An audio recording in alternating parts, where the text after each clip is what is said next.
Salut, salut tout le monde. Hello.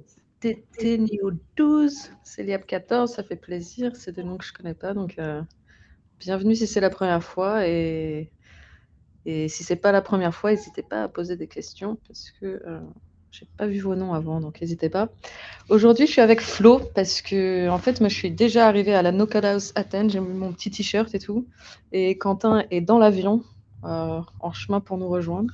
Du coup, c'est Flo qui prend le relais aujourd'hui et qui va nous montrer comment construire une web app en no-code qui est sécurisée et qui scale, mais un gros accent sur la sécurité. Salut Maël, salut Thomas, salut Olivier. Je te laisse prendre la main tout de suite, Flo. Juste, je préviens que je suis à la No Code House Athènes. Pour ceux qui ont vu des live streams de No Code France la semaine passée, le Wi-Fi est pas ouf. Du coup, si je drop, s'il y a un peu de lag, vous inquiétez pas. Flo, lui, il a une bonne connexion, donc ça continuera. Et je transmettrai les questions du chat, peut-être avec un petit peu de délai, mais je vous oublie pas. Voilà, Eh bien, allez, je vais attaquer. je laisse prendre la main. Salut, deuxième Olivier. Olivier Basirodo.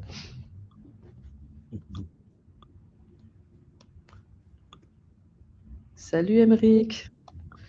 Ça fait plaisir de te voir ici. Est-ce que vous voyez mon écran? Non, attends, je peux le partager. Non, ouais, je veux bien que tu partages. Voilà. Super. Ok, bon, j'ai laissé quelques mots en anglais, m'en voulez pas. Promis, je vais traduire. Mais globalement, oui, comme disait Joyce, on va parler de sécurité aujourd'hui. Donc globalement, bon, je m'inspire pour ceux qui étaient au No Code Summit, hein, je m'inspire beaucoup du talk que j'avais fait. Donc, m'en voulez pas, je recycle un petit peu quelques petits schémas. Donc, avant de parler de sécurité, J'étais au stand, donc je suis ravie que tu puisses recycler, parce que j'étais au stand, j'ai pas pu voir la presse. bon, oui, du coup, avant de parler de sécurité ou de rentrer dans le détail de comment on construit une app sécurisée, en fait, il faut parler un petit peu de comment fonctionne le web. Donc, je vais rester très simple, je vous promets, je vais pas aller trop dans la technique, mais c'est important de savoir un tout petit peu comment ces choses-là fonctionnent, ne serait-ce que pour avoir les bons réflexes, en fait, et comprendre où il faut regarder. Donc, globalement, quand vous faites une application web, cette application web, elle vit dans votre navigateur Internet, hein, donc dans votre Chrome, dans votre Edge, votre Safari, celui que vous voulez. Globalement, ce qui se passe, c'est quand vous allez cliquer dans votre champ d'URL une adresse, celle-ci, vous allez demander quelque part, on va dire à Internet, ce qu'il y a derrière cette adresse. Donc du coup, généralement, pour une application web, ça va vous renvoyer un fichier. Donc, on va dire un index.html.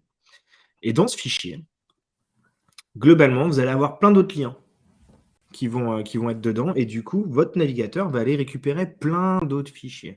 Donc des fichiers qui vont être pour le style, des fichiers qui vont être pour la logique, donc du JavaScript, et des fichiers qui vous correspondent à des appels d'API, par exemple, que vous pouvez faire. Donc là, j'ai mis JSON, hein, mais ça peut être autre chose, qui va vous renvoyer de la donnée, globalement.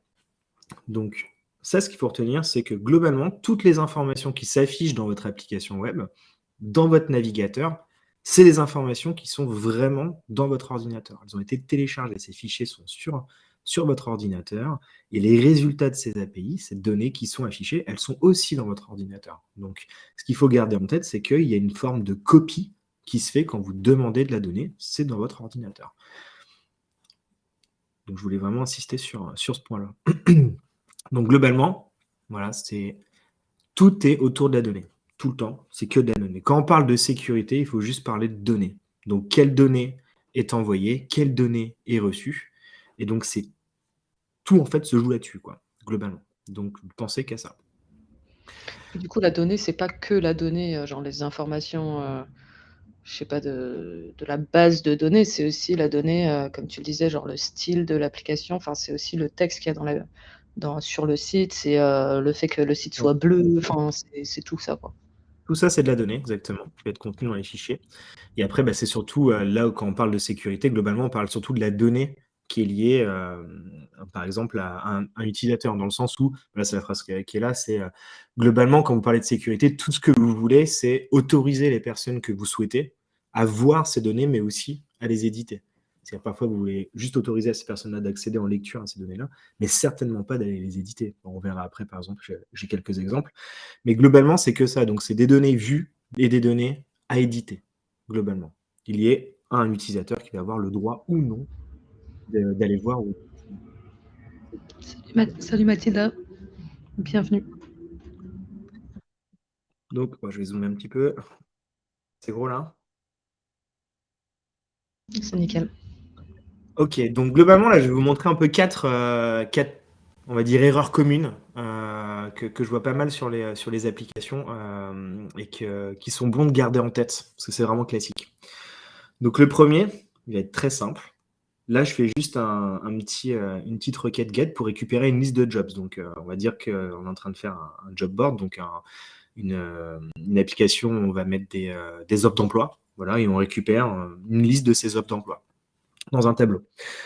Donc là, j'ai mis la petite requête. Bon, comme vous voyez, je l'ai faite sur Xano. Et en fait, ce qui est intéressant, c'est que quand vous êtes sur une application web, ce que vous pouvez faire, c'est cliquer droit sur votre écran et vous faites inspecter ici. Et là, hop, vous allez avoir un gros truc qui peut faire peur la première fois qu'on arrive dessus. Mais en fait, vous allez voir, il n'y a pas besoin d'avoir un master en informatique pour aller récupérer de l'information. Est-ce qu'il y a moyen de... Est-ce que vous voyez clair ou pas? Parce que moi, ma connexion n'est pas très bonne, du coup, je vois flou. Mais ouais, top. Vous allez zoomer un petit peu. Super. Hop. OK. Donc là, quand vous cliquez droit, en fait, là, vous avez vraiment les informations que récupère votre navigateur. Vous savez, les petits fichiers que je montrais tout à l'heure. Bah, typiquement, le index HTML, là, on le voit. C'est un petit peu... Bon, il y a des choses qui se rajoutent après, hein. Mais vous avez toutes ces informations-là. Et en fait, ce qui est intéressant, c'est quand vous allez dans Réseau. Donc, si vous l'avez en anglais, votre navigateur, c'est Network. Vous allez ici. Et là, je vais rafraîchir ma page. Et vous voyez, là, on retrouve, donc quand vous cliquez sur Fetch ici, hein, ça filtre, comme ça vous avez juste les requêtes, vous retrouvez un petit peu tous les fichiers dont je vous ai parlé qui sont récupérés. Des fichiers de style, des fichiers de JavaScript, etc. Et les fameux calls. Donc vous voyez, là, j'ai Job ici. Et quand je clique sur Job, bien là, quand je vais dans En tête, je vois la requête qui a été faite. Vous voyez, là, je l'ai écrit, ici, j'ai mis le lien, mais vous ne l'avez pas, le lien, évidemment, dans les applications web. Mais là, juste en cliquant droit, je vais dans Network, je peux aller récupérer très facilement le lien qui correspond à ma liste de jobs. Et il est là. Et en fait, là, je peux juste faire CTRL-C. Vous voyez, hein, je vais rouvrir un nouvel onglet dans mon navigateur. Là, je le paste ici. Je la récupère la donnée. Je l'ai. Donc, du coup, s'il y a une personne qui est un peu mal intentionnée, qu'est-ce qu'elle peut faire? Bah, regardez, elle vient là. Je me crée rapidement un petit espace de travail. Hop. Je vais vous hacker.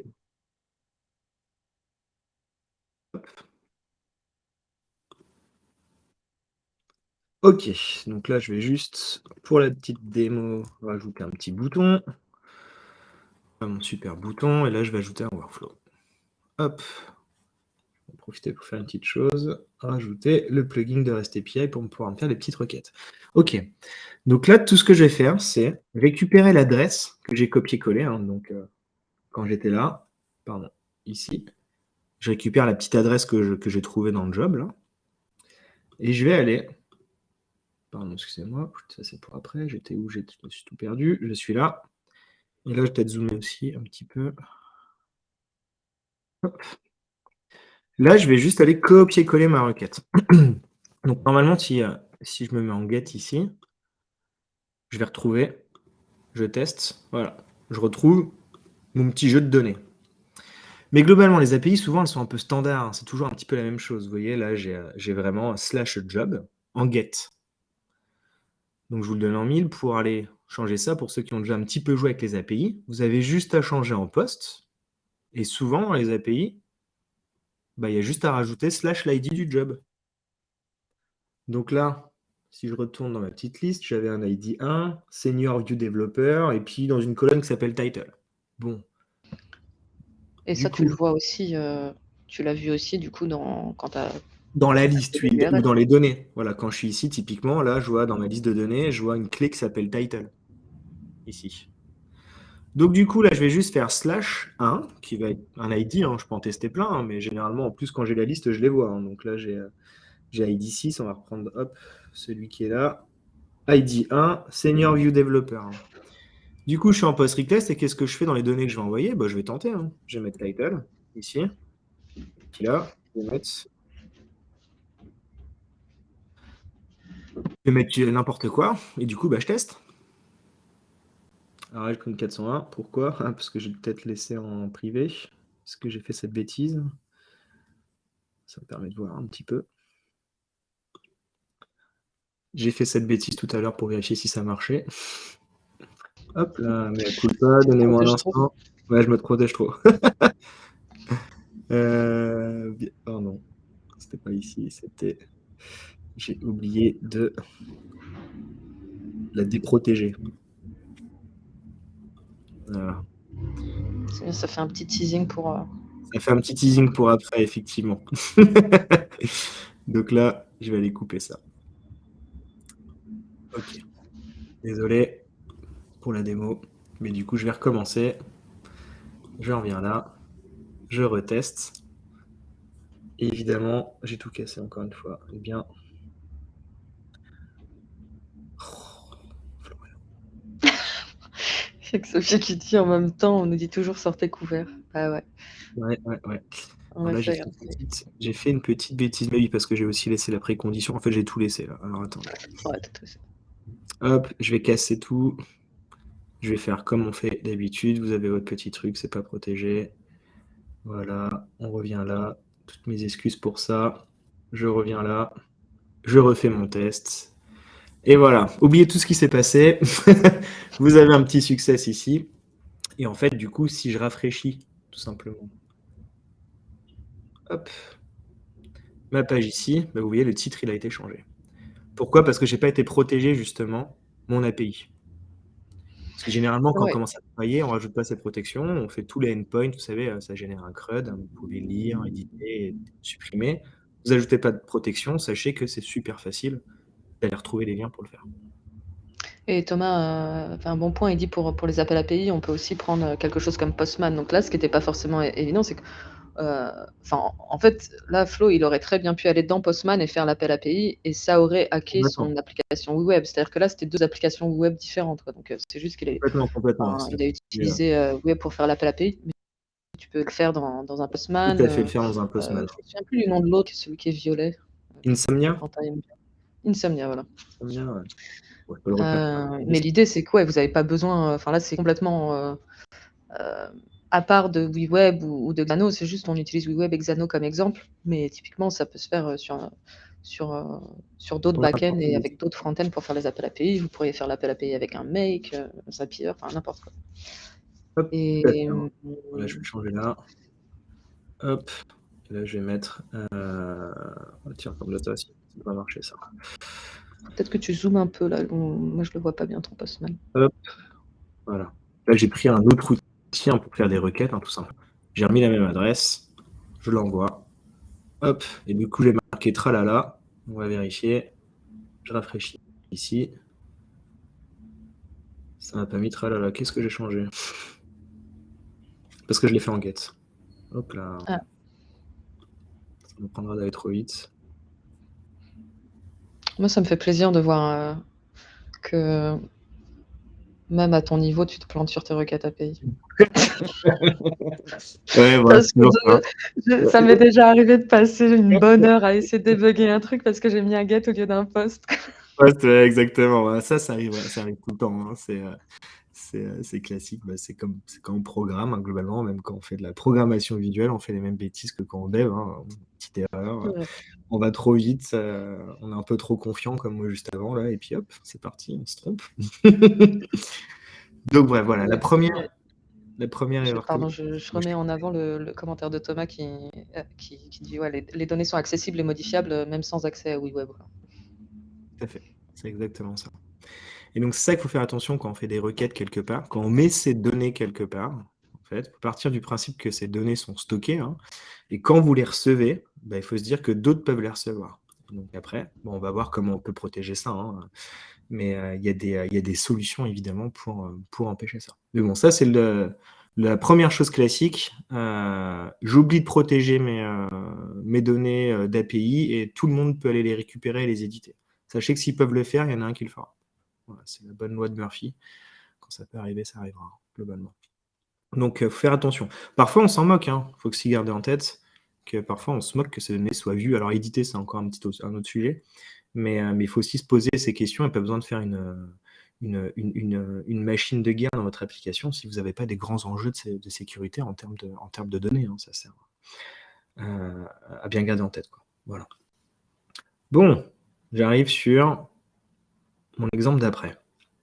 Mon exemple d'après, lui aussi, il est assez classique. Donc ça, là, imaginons que je suis sur une application et je vais aller me loguer. Donc je me dis, ok, j'ai commencé déjà à ajouter une certaine forme de protection. Hop, et là, quand je me log, je vois les offres d'emploi auxquelles j'ai souscrit, par exemple, sur lesquelles j'arrive plus à trouver mon français, du coup, tout en anglais. Filtrer pour l'utilisateur qui Ouais, a. c'est ça.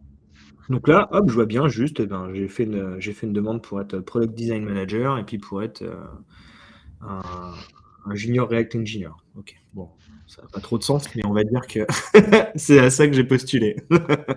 Il y a Donc, Olivier qui dit c'est moi. Postuler. C'était le pardon? mot. Postuler, c'était le mot. Postuler, c'est le mot. Ok, super. Donc du coup, j'arrive ici et en fait, pareil, vous avez vu dans ma petite liste là, tout, j'ai fait des nouvelles requêtes. Mon application elle a fait des nouvelles requêtes ici. Et donc là, je vais retrouver Application et je vais retrouver encore mon lien. Donc là, mon fameux lien. Et en fait, la chose intéressante, c'est que quand je prends ça, pareil, hein, je peux aller ouvrir un nouvel onglet ici. Et là, je récupère toutes les données. Mais on va regarder d'un petit peu plus près ces données. Donc là, je vais juste ouvrir un éditeur de code, n'ayez pas peur, c'est juste pour afficher l'information que j'ai récupérée là. Hop. Donc là, j'ai mal copié-collé mes données. Je prends tout, je copie, je viens ici, je colle. C'est pas du. Je sais pas pourquoi on a fait ça, on va dire que c'est du JSON. Et puis on va aller formater un peu l'info. Voilà. Donc là, j'ai copié-collé toutes les infos que j'ai récupérées. Et en fait, quand on regarde, je ne sais pas si vous vous souvenez, j'avais que 2 offres d'emploi auxquelles j'avais postulé, hein. Hop, si je reviens là, j'en avais 2. Et là, déjà, items received, vous avez vu, j'en ai reçu 10. Donc quand on se balade, on voit qu'il y a d'autres choses. Product manager, et là je récupère plein d'infos.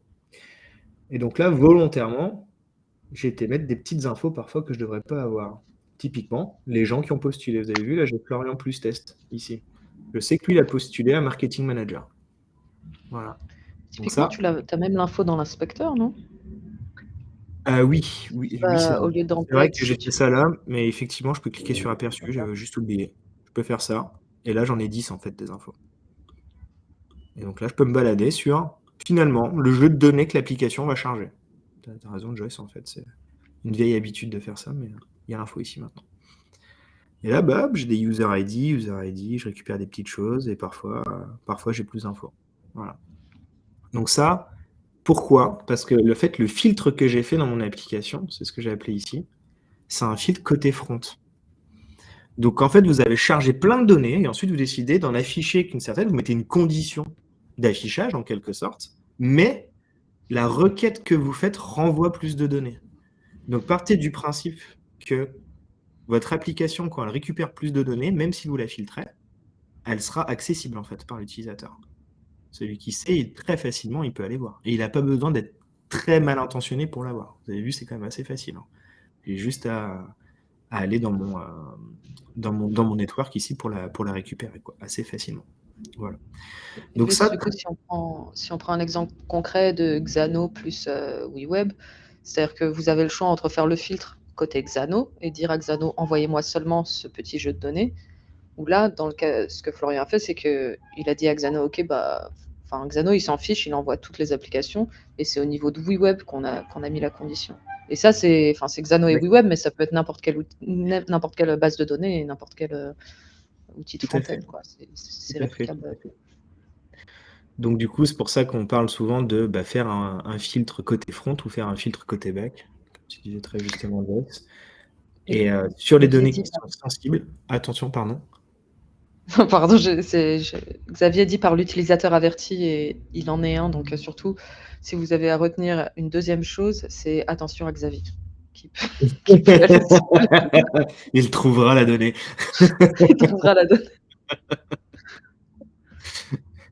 Et il y a Ouais. Mathieu qui demande, c'est une super bonne question: «Du point de vue de performance, vitesse de chargement notamment, est-ce qu'il y a une différence entre le filtre côté front ou côté back?» La réponse est oui. C'est une très bonne question. C'est une très bonne question. Donc, s'il n'y a pas beaucoup de données et qu'elle n'est pas sensible, en gros, que vous vous moquez que l'utilisateur finalement finisse par voir le reste des données, un filtre front sera plus efficace en termes de perf. C'est-à-dire vous chargez la donnée et au moment de faire le filtre, ça va être instantané. C'est votre navigateur qui travaille en fait. Donc ça va très très vite.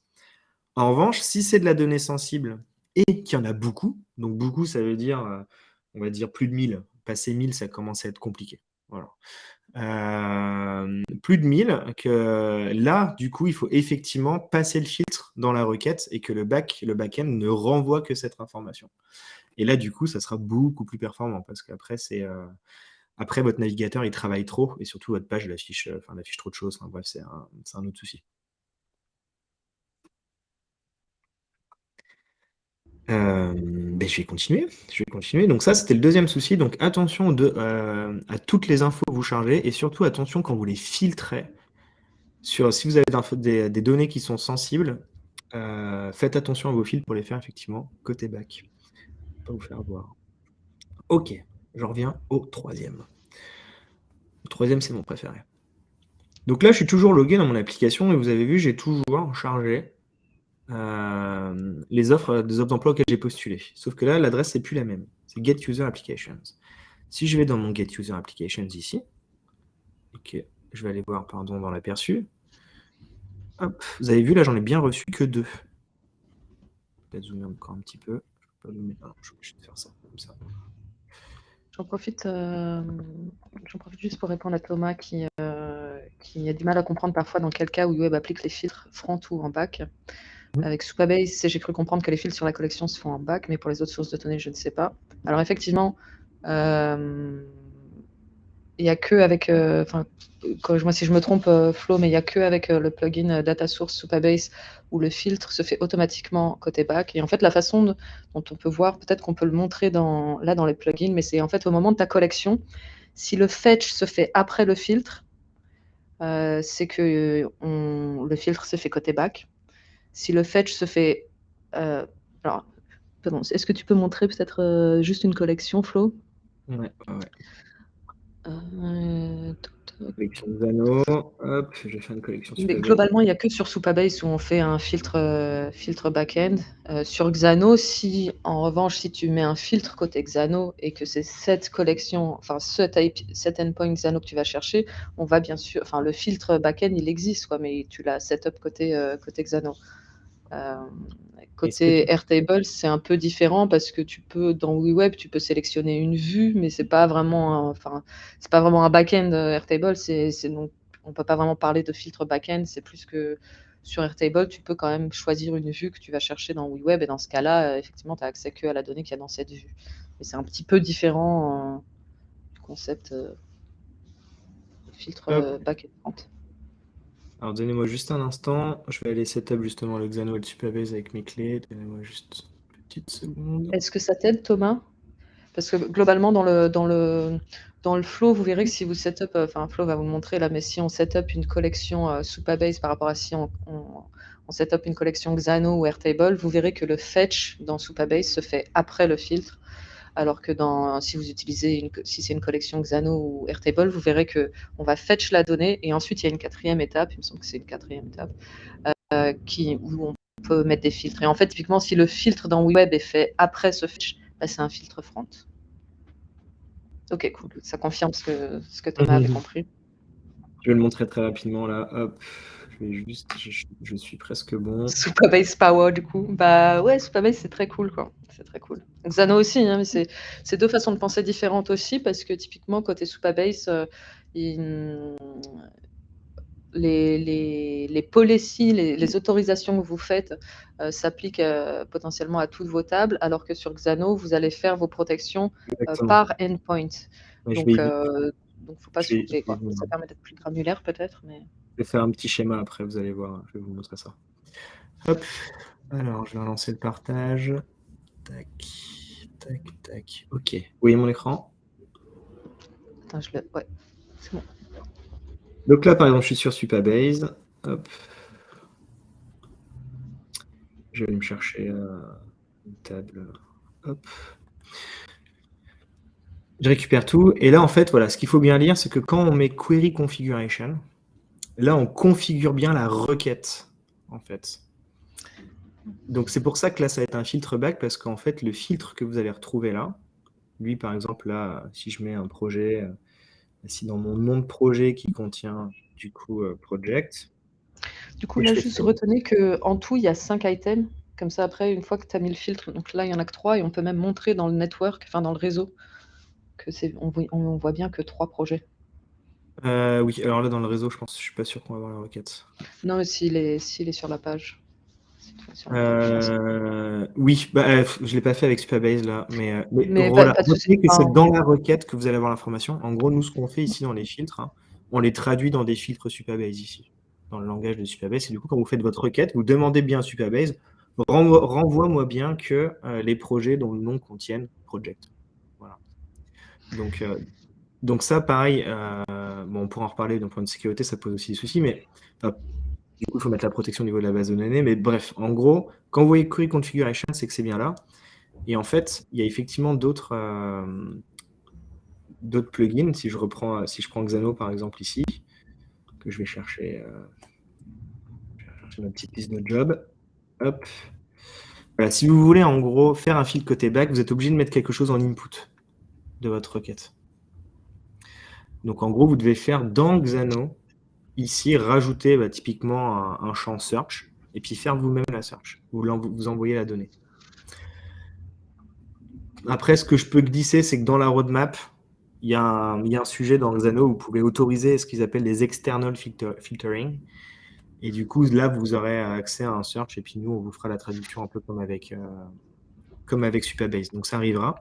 Mais globalement, ce que vous devez garder en tête, c'est que tout ce qui est après fetch data dans le web, vous avez vu, là, il y a sort, filter and pagination, mais c'est après le fetch de data. Bah, là, ça va être un fil côté front. Quand c'est ici ou quand c'est dans votre liste. Hein. Typiquement, si je reviens sur une liste ici, quand vous faites des bindings dans WeWeb, ici, et que vous ajoutez un filtre, ça sera un filtre front. C'est à l'endroit où vous avez lié la donnée.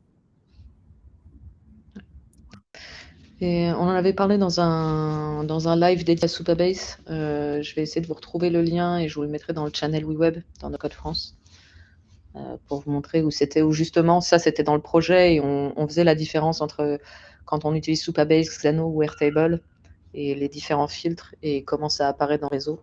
Donc je vous glisserai ça dans le channel après. Et du coup, ça fait une très bonne transition sur justement cette requête-là. Cette requête, justement, elle est filtrée côté Supabase. Côté Xano, pardon. Donc là, si je vais dans mon Get Users Application, justement, là, je vais y aller. Bon, je ne fais pas tout dans le même ordre, mais c'est pas très grave.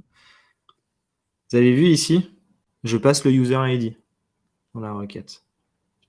Vraiment dans mon input.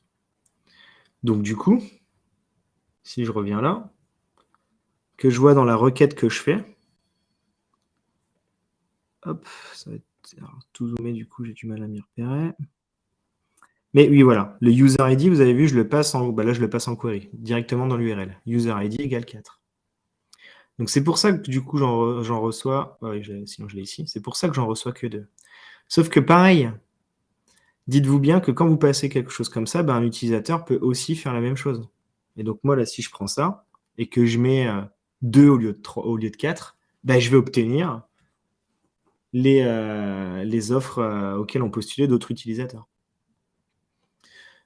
Donc ça, il faut y faire très attention. En gros, partez du principe que même donc les URL auxquelles sont accessibles, mais même les données qu'on envoie, partez du principe qu'on peut les changer, ces informations-là.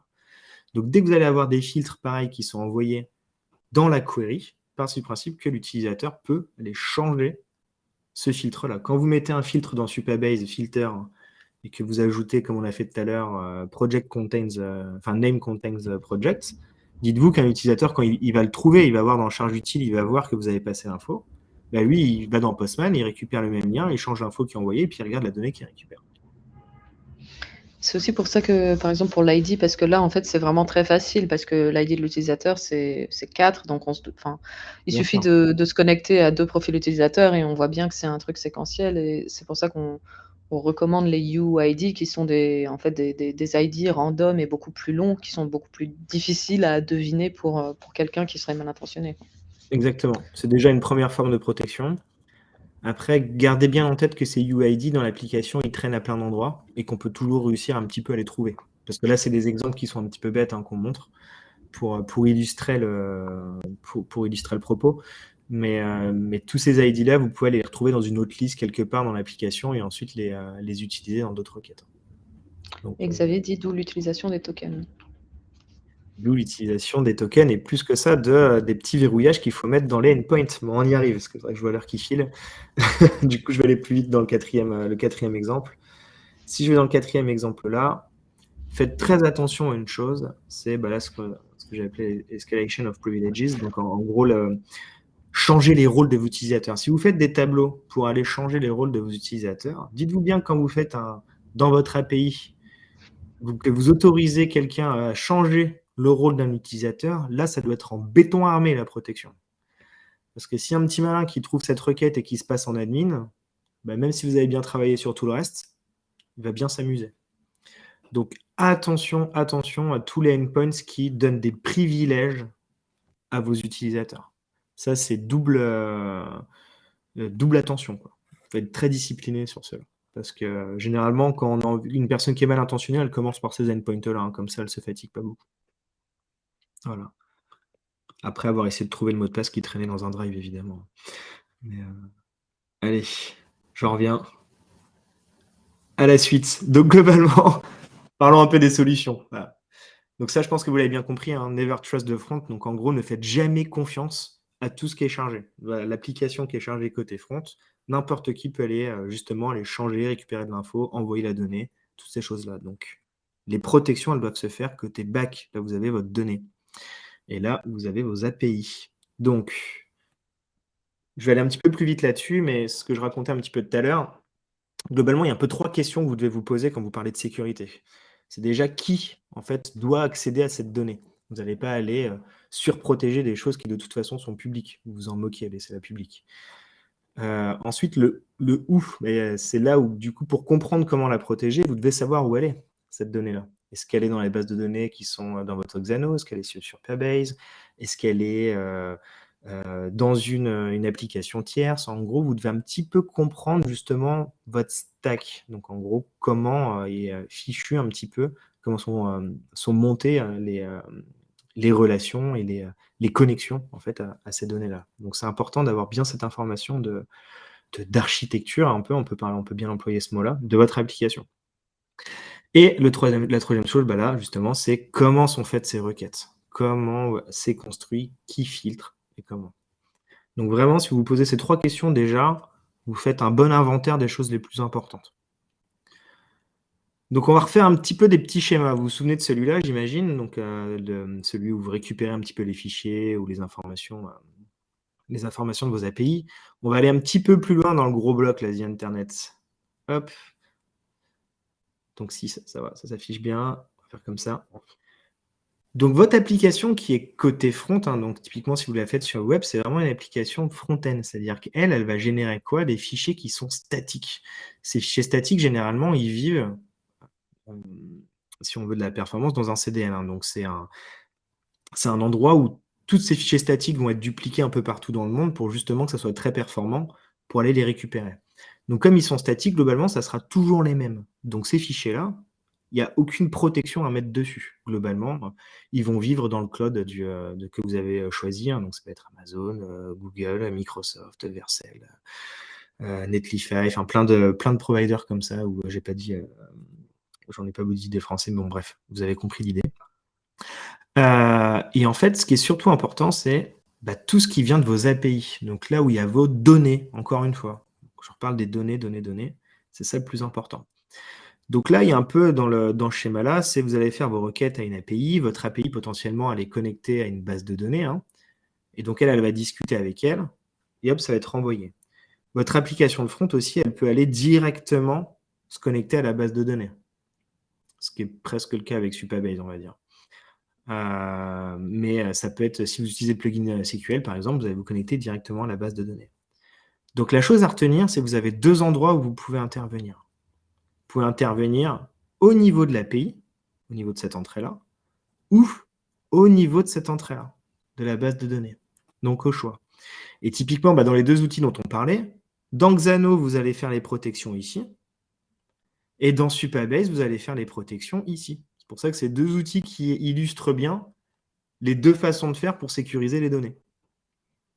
Parce que Supabase va vraiment aller mettre des rules au niveau de votre base de données. Ça va vraiment être une requête SQL qui va être faite à votre base de données pour mettre ce qu'ils appellent des policies, vraiment au niveau directement de la base de données. Et Xano, eux, en fait, ce lien-là, vous ne le voyez pas. Vous n'y avez pas accès. Personne n'y a accès. Il n'y a que Xano qui peut aller faire des requêtes sur les bases de données. Donc, c'est protégé de cette façon-là. Et du coup, on protège vraiment au niveau des endpoints sur Xano. Ce qui est globalement la façon la plus, on va dire, modulaire. Enfin, on peut faire plus de choses plus facilement ici. En revanche, ça demande plus de travail. L'avantage de le faire sur la base de données, c'est que vous l'avez fait une fois et tout ce qui s'y connecte, ils auront les mêmes rôles, quoi. Donc, il y a un avantage où ça peut aller très vite quand vous démarrez au niveau de la base de données. En revanche, après, il faut, dès qu'on veut un petit peu des cas un peu plus spécifiques, ça prend un peu plus de temps ici. Là, ça prend plus de temps dans le sens où il faut aller regarder chaque endpoint un par un. En revanche, vous pouvez faire ce que vous voulez pour chaque endpoint. C'est beaucoup plus facile. Donc là, je vais aller vous montrer un peu comment faire celui-ci. Et puis, je pense qu'on va être un petit peu juste en temps pour aller faire celui-là, mais ça pourra faire l'objet d'une autre vidéo.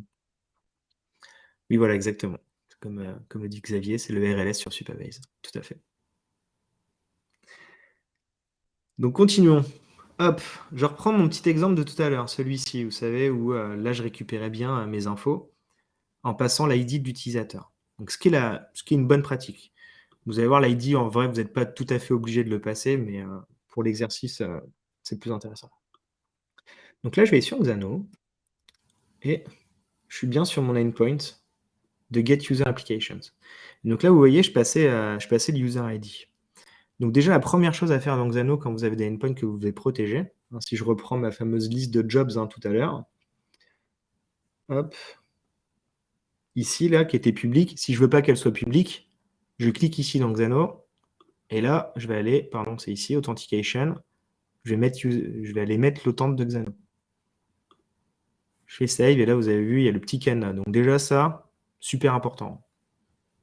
Faites bien le tour de tous vos endpoints, mettez au moins ça pour que ça soit pour les utilisateurs authentifiés. Après, vous pouvez avoir quelqu'un m'attentionné qui va sign up chez vous, qui va être authentifié, et donc qui va aller se balader. Donc, c'est pas parce que vous avez mis une authentification ici que votre endpoint il va être protégé. Typiquement, si je reviens sur mon Get User Application, c'est le cas. J'étais logué tout à l'heure, et pour autant, c'est vrai que j'ai pas fait le test d'aller bidouiller avec Postman, mais je peux juste à récupérer effectivement ce petit token, je le passe en header, et puis je me balade partout, quoi. Donc, je retourne sur mon Get User Applications ici. Est-ce que c'est clair pour tout le monde, ça, ou... Là, j'ai été un petit peu vite. Enfin, n'hésitez pas à nous dire si c'est pas clair, on prendra le temps, et de toute façon, on est en train de créer une académie pour reprendre tous ces sujets-là aussi. Structurer tout ça point par point, donc vos questions nous aident aussi à savoir comment on peut vous aider, quoi. En gros, dites-vous bien que même si vous êtes authentifié, ça suffit pas. Parce qu'on peut aller récupérer facilement justement les informations d'authentification pour aller ensuite faire n'importe quoi parce que je suis un utilisateur qui avait le droit de s'authentifier. Donc typiquement, là, vous avez vu dans Xano, je passe l'user ID et là, je fais dans toutes mes applications, j'ai juste été filtré. Je vais récupérer que les jobs qui sont bien liés au user ID que je passe. Donc ça suffit pas. Ce qu'il faut faire avant, c'est ajouter une précondition. Une précondition, je crois que c'est dans... Chaque fois, je me fais avoir... Non, c'est pas là. C'est pas celui-là. Mince. Je guette le chat parce que Xavier doit connaître ça de mémoire. Je vais le retrouver à chaque fois, je clique sur tout, c'est celui... Ouais, pareil. Voilà, c'est ça. Utility Functions, Precondition, et du coup, ça, vous le mettez avant. Peut-être zoomer un peu, c'est peut-être un peu... Donc votre précondition, avant de faire votre query, vous mettez une précondition. Une précondition, c'est quoi? C'est le petit cadenas, en fait. Vous avez vu, d'ailleurs, ils ont mis un petit cadenas ici. Mon fameux petit cadenas que j'avais sur mon dessin, là, bah, c'est le même. Donc quand je clique dessus, là, et que je vais aller définir, ce que je vais aller dire, c'est, bah, en fait, ce que je veux, c'est être sûr que le user ID qui est passé, eh bien, en fait, il soit égal à l'ID de celui qui fait la requête. Donc dans Xano, vous avez aussi ici. À partir du moment où vous avez mis que l'endpoint il était en privé, bah, en fait, dans Auth, vous allez avoir l'ID de l'utilisateur qui est connecté, qui fait la requête, en fait. Donc, si je rentre un tout petit peu dans le détail, c'est ce fameux token dont je parlais, que quand vous vous loguez, on va dire que Xano va regarder le mot de passe de l'utilisateur, il va générer un énorme mot de passe, un gros token. Et ça, c'est stocké généralement dans les cookies de l'application web. Et quand vous faites des requêtes, typiquement quand vous utilisez le plugin Xano dans le web, on passe automatiquement ce token à toutes les requêtes. Donc, vous n'allez pas à vous en occuper quand vous utilisez le plugin Xano. Mais globalement, l'avantage, c'est qu'avec ce token, lui, il est décodé côté Xano et du coup, il sait qui fait la requête. Donc, vous avez bien l'ID. Donc, la première chose déjà à faire, c'est vérifier que eh bien, l'ID correspond bien à l'ID de la personne qui est requêtée. Comme ça, je suis le seul à pouvoir récupérer, moi connecté, ces informations-là. Donc là, vous avez mis déjà une belle protection. Et imaginons si vous vous dites « Ah, mais j'ai aussi envie que les utilisateurs qui sont admin puissent faire cette requête. » Ben, c'est là où, du coup, c'est aussi très pratique. Vous ajoutez une autre précondition. Mais alors, attendez, avant de faire ça, il faut aller faire une petite requête, parce que là, il faut récupérer plus d'infos de l'utilisateur. C'est-à-dire que là, j'ai récupéré que l'ID via le token de l'utilisateur. Donc là, il me faut un petit peu plus d'informations. Donc, ce que je vais faire, c'est avant d'aller faire ma requête pour récupérer les offres d'emploi, bah là, je peux la faire. D'ailleurs, je peux la faire après ici. Hop. Je vais aller faire une première requête où je vais aller récupérer, du coup, toutes les infos de l'utilisateur qui est connecté. Hop. Voilà. Donc là, ce que je fais, c'est que je récupère toutes les informations de mon utilisateur, hein, que je mets dans user 1, et je vais ajouter une autre précondition. Ouf. Bon, sinon, je suis un petit peu feignant, je vais le faire avant. Je récupère toutes les infos de l'utilisateur qui est connecté, et dans ma précondition ici, je vais aller m'ajouter un petit OR.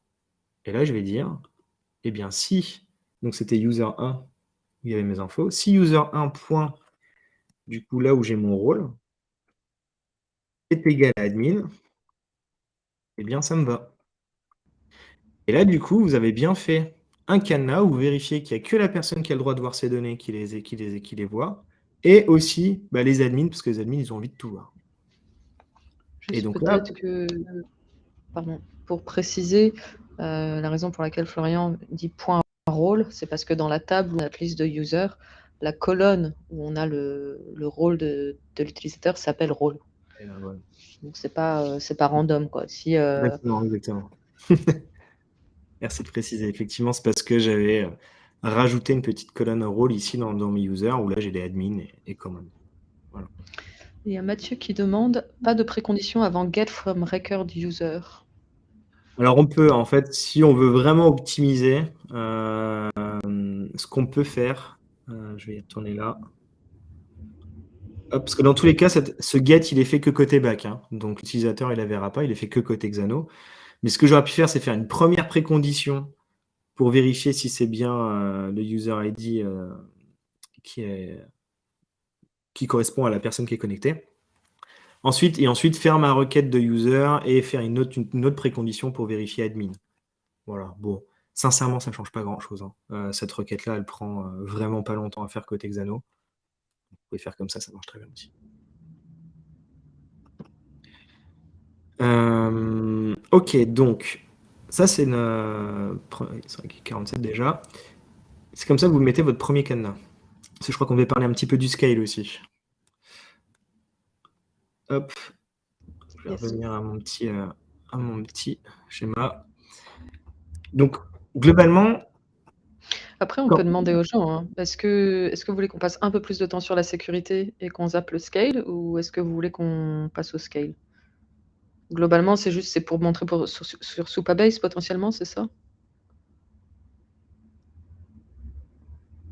Florian, ou on fait le scale? Ok, faisons le scale.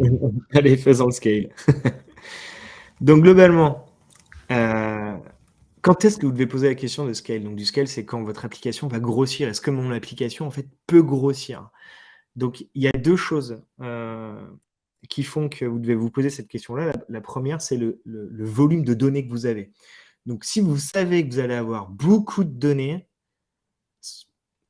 réfléchissez avant de démarrer, c'est-à-dire préparez bien la bonne stack, donc les bons outils. Si vous avez des millions de données et vous devez faire des recherches dessus, bon, utilisez pas Airtable, par exemple. Voilà. Vous pouvez utiliser Supabase ou Xano d'ailleurs, les deux vont très bien là-dessus. Mais en gros, faites attention, posez-vous un petit moment juste pour vous dire, OK, quel volume de données j'ai avant de démarrer. Et le deuxième, c'est quelle taille fait mon application? Si vous savez que vous allez avoir plein de pages, plein de relais de privilèges, plein de pop-up, plein de choses comme ça veut dire qu'en gros, votre application, vous allez devoir la maintenir parce que en plus, vous allez peut-être pas être seul à travailler dessus. Donc du coup, vos nombres de workflows dans votre application vont augmenter, tout ça va augmenter. Donc il y a une chose qui est il y a 2 choses qui sont importantes. C'est le premier, c'est ne vous répétez pas. C'est-à-dire que je vais prendre quelques exemples, hein, mais si vous avez 2 fois le même workflow, vous ne le faites pas 2 fois, vous le faites une fois et vous l'appelez. Globalement, tous les outils ont un peu un système pour industrialiser son travail. Donc, prenez du temps de regarder un petit peu ces systèmes pour industrialiser votre travail, pour ne jamais vous répéter.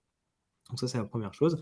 Et la deuxième chose, c'est écrivez quelque part. Donc, généralement, les outils ils ont toujours un endroit où vous pouvez mettre des noms, vous pouvez mettre des notes, vous pouvez faire ce genre de choses. Ou sinon, vous prenez un Notion et vous marquez tout. C'est-à-dire, j'ai fait tel endpoint dedans, il sert à ça, il sert pour tel cas, et c'est ce que j'ai mis dedans. Donc, quand votre application, elle grossit, en fait, rendez service à votre futur vous. Faites-lui une fleur en écrivant ça, parce que quand vous allez revenir 3 semaines après, vous serez content d'avoir documenté la chose. Puis rendez service aussi aux collègues qui vont travailler dessus potentiellement à votre place, quoi. Donc ça, c'est les 2 choses auxquelles vous devez bien réfléchir avant de démarrer votre projet. OK, maintenant, oui, non, ça c'était un autre truc, mais on peut revenir ici. Donc par exemple, pour le cas de WeWeb, si vous avez besoin d'industrialiser les choses, ça se passe un peu à 2 endroits. Donc vous voyez typiquement là, tous ces calls que j'ai fait là, de mes jobs. Je vais y revenir. Hop, bon là je les ai fait dans mes collections. Mais est-ce que j'ai bien fait le travail? Non, en plus j'ai même pas fait le travail. J'ai pas fait le post request. Si je devais faire par exemple un petit système d'édition, quand je clique, j'ai un petit pop-up qui arrive ici. En fait, ce post, au lieu d'aller le mettre directement dans le submit du formulaire, ce que je vais faire, c'est je vais aller le mettre ici. Je vais aller me faire un workflow un peu global. Et donc là, vous voyez, je peux passer les paramètres. Ouais, ça va être difficile en 9 minutes de le faire. Je vais être un petit peu court, mais en gros, vous pouvez vous créer vos propres workflows ici, que vous pourrez industrialiser. Et l'avantage, là, par exemple, si je l'appelle... Oh ben non, j'ai un autre exemple. Attendez, j'ai un exemple beaucoup plus simple là, qui va le faire en 9 minutes. Imaginons là, sur cette requête, j'ai envie d'aller mettre un système d'alerte au cas où ça plante. Donc je vais aller reprendre, je vais mettre un exemple après. Là, vous pouvez cliquer sur le plus, vous allez dans l'UIKit, et vous pouvez drag and drop un système d'alerte ici. Hop. Et là, vous avez vu, ça vous propose d'inclure une variable alerte et un workflow, en fait, ici. Pourquoi un workflow? Justement, on est en plein dans ce cas-là. Là, vous avez vu, ça ajoute ces petites alertes. Et en fait, vous n'avez pas envie, enfin, cette alerte-là, en fait, elle est liée à une variable. Je suis désolé, je vais un petit peu vite, qui vient avec. Et donc ça, c'est un gros objet. Voilà. Donc toute cette alerte est liée, voilà, il y a cette icône, il y a ce titre, il y a le display. Et en fait, si je vais aller éditer cette variable, donc là, je vais venir là, hein. Vous avez vu, là, il y a le display true. Si je le passe à false, c'est mon pop-up qui part. Donc globalement, ce que je peux faire, c'est, je reviens dans ma variable, par défaut, je vais dire que c'est false. Hop. En fait, au lieu dans chaque endpoint aller gérer du coup mon objet d'alerte, aller l'éditer à chaque endroit que je vais aller faire quelque chose, ce que je peux faire, c'est justement créer un workflow global. Donc là, il y en a un qui vient avec cet élément-là, display alert. Et lui, vous avez vu en paramètres, là, si je clique sur paramètres, il a plein de choses. Il a un type, il a un title, il a une description, il a les liens et ce fameux display. Et en fait, du coup, je vais abstraire en quelque sorte le fonctionnement de cette alerte. Parce que derrière, je vais avoir tout mon système de branches, suivant ce que je vais écrire dans le type, si je vais écrire info, warning, tout ça. Il va pas aller éditer la variable de la même façon. Et donc, l'avantage de faire ça, c'est que là, par exemple, je vais aller prendre un bouton. Et là, quand je vais aller dans mon workflow, au lieu d'aller mettre la logique ici, tout ce que je vais faire, c'est exécuter un workflow que j'ai créé, un global workflow. Et donc là, quand je vais aller choisir display alerte, eh ben, j'ai juste à mettre ces informations-là ici. Par exemple, là, je pouvais aller mettre, j'avais warning, par exemple. Hop, n'importe quoi. Ici. Je le passe à true ici, puis je vais dire c'est 5 secondes. Évidemment, vous pouvez lier ça à des variables que vous avez dans votre application ou typiquement, là, cette alerte-là, j'aurais pu le mettre en erreur. Hein. Peut-être plus malin. Je pense que ce qui est important de retenir, en fait, c'est qu'au lieu Le lier. d'avoir une variable pour chaque champ et un workflow avec toutes ces branches qu'on refait à chaque fois, ce qui est important de retenir, c'est qu'on a une variable alerte, on a un workflow alerte et qu'on pourrait très bien utiliser cette même variable et ce même workflow sur 3 pages différentes. Exactement. Et du coup, l'avantage de ça, c'est que si demain vous devez aller éditer votre système d'alerte, vous n'avez pas à aller l'éditer à tous ces endroits-là. Vous l'éditez une seule fois, ici. Donc vous ne vous répétez pas. Et donc ça marche aussi pour les formules. Typiquement, si dans le web, à un moment, vous avez des grosses formules dans vos bindings, et par exemple, tenez, je peux prendre celui-là. Hop, là, dans mon full time, dans mon data grid, ma troisième colonne, je vais la changer. Je ne vais pas dire c'est type texte, je vais dire custom. Hop. Et là, ce que je vais faire, c'est ajouter un petit div. Dedans, je vais aller mettre un icône.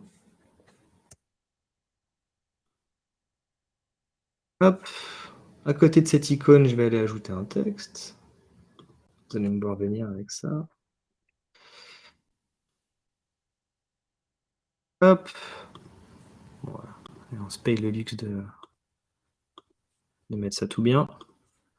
Hop. Une petite marche sur le côté, c'est quand même plus sympa. Ça, c'est ton côté designer. Ça trigger trop. Le trigger trop, effectivement. Ah, ça, Même c'est en partage d'écran. Quand je suis en partage d'écran avec le plein écran, il y a un bug. Ouais, c'est marrant. Hop. Et puis on va mettre un petit point. Voilà, on aime bien les petits points. Hop, et bien voilà, imaginons, et puis attendez, ce texte, je vais aller le lier quand même à la bonne valeur, hein, ça sera plus sympa. Bon, j'étais un peu vite là, mais voilà. J'ai fait ça, pourquoi? Parce que je voulais mettre une petite bille de couleur à côté de mon type ici. Et imaginons, là j'ai une logique avec ma couleur, que j'utilise à plein d'endroits dans mon application. Et qu'en fait, j'ai été faire un switch un peu compliqué, donc un switch, c'est un if, mais avec plein de... C'est comme un multibranche, en fait, en quelque sorte. Là, je vais aller dire, bon, bah, suivant ce que j'ai dans full time, eh bien, dans cette valeur-là, dans le type, pardon, si j'ai full time, eh ben, j'ai envie que ça soit blue. Voilà. Et si c'est part-time, j'ai envie que ça soit vert. Voilà. Imaginons que c'est un switch qui est beaucoup plus complet. Ce que vous pouvez faire, c'est ici, vous sélectionnez toute votre formule, vous la copiez, parce que vous devez l'utiliser à plusieurs endroits dans votre app. Voilà, vous venez là. Vous lui mettez un petit nom, genre select color. Et là, vous copiez-collez votre formule, globalement. Alors, attendez, hop, j'ai oublié un petit truc, c'est qu'ici, vous allez mettre un paramètre. Parce que du coup, on fait ça bien, qui est par rapport à votre donnée, hein, donc, que vous allez passer. Donc, je vais mettre la clé, je vais l'appeler key. Et du coup, je vais utiliser cette key, là, j'utilise le petit éclair ici, dans ma formule. Donc oui, il y a une petite erreur, il vous dit key is not defined, mais en vrai, ça marche. Hop, je vais faire comme ça. Pardon.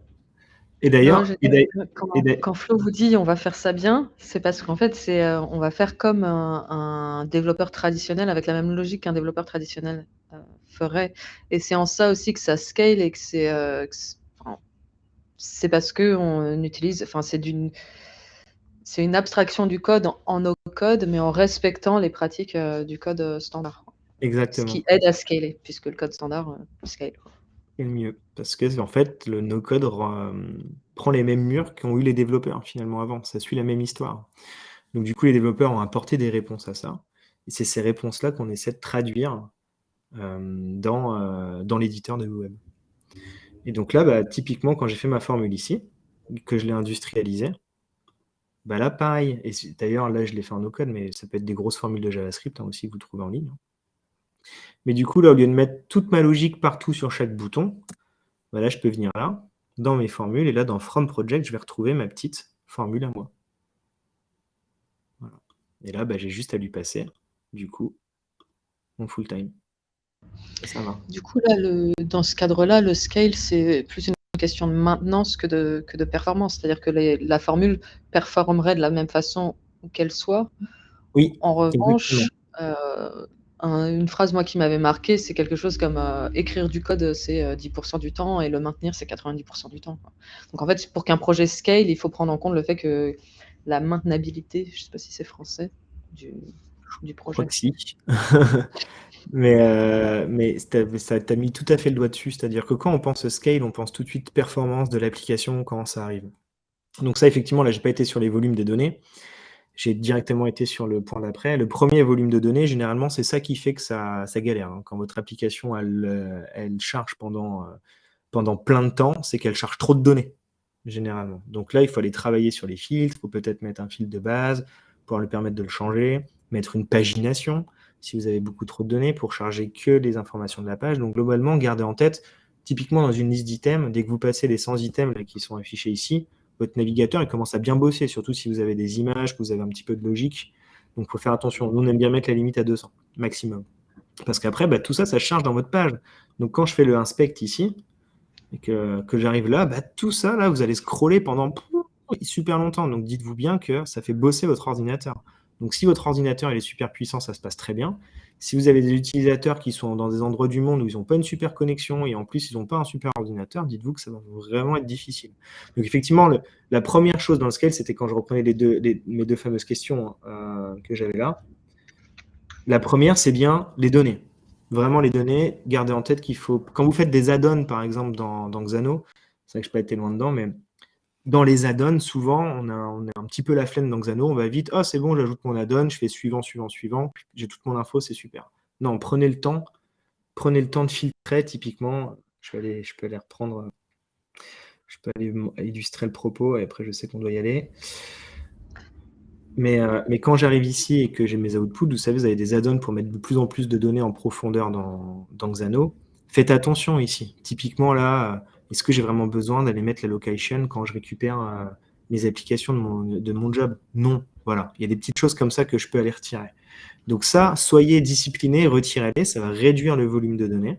Déjà, mettez la pagination. Et le premier point, effectivement, là, votre application, quand vous êtes discipliné là-dessus, elle va très bien scale. Et le deuxième point, c'est souvent celui-là qui fait le plus mal. Parce qu'on y arrive assez vite, finalement, à gérer le volume de données.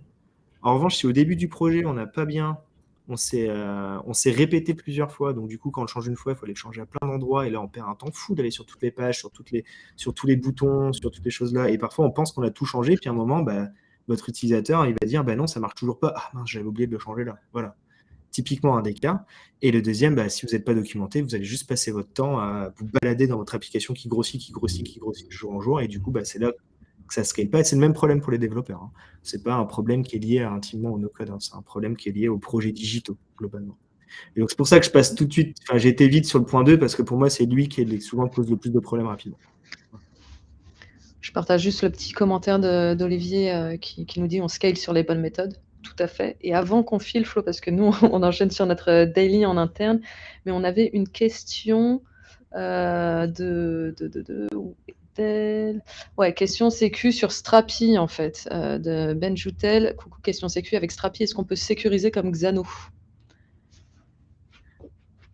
Je crois que sans coder, que c'est pas possible. Il faut aller vérifier, parce que ça fait longtemps que j'ai pas été voir les dernières mises à jour de Strapi. Du coup, je suis désolé, je peux pas répondre à la question convenablement. On regardera peut-être de notre côté Benjoutel, si tu veux si tu veux me taguer dans le channel WeWeb de No Code France, et j'irai faire la recherche et pour mieux répondre à ta question. On est obligé de filer vite, vite, vite, mais on vous met dans les heures qui suivent l'enregistrement sur YouTube, on rajoutera des timestamps. On vous remercie. N'hésitez pas à ajouter vos questions en commentaire de la vidéo YouTube ou à venir nous voir dans le channel WeWeb de No Code France. N'hésitez pas à vous abonner à la chaîne Twitch de No Code France, bien sûr. Et si vous avez des questions, que ce soit WeWeb ou juste scale et sécurité, il n'y a pas de souci, on est là. N'hésitez pas. Merci beaucoup, Flo. Merci à vous tous. Salut Bonne tout le journée. monde. Salut.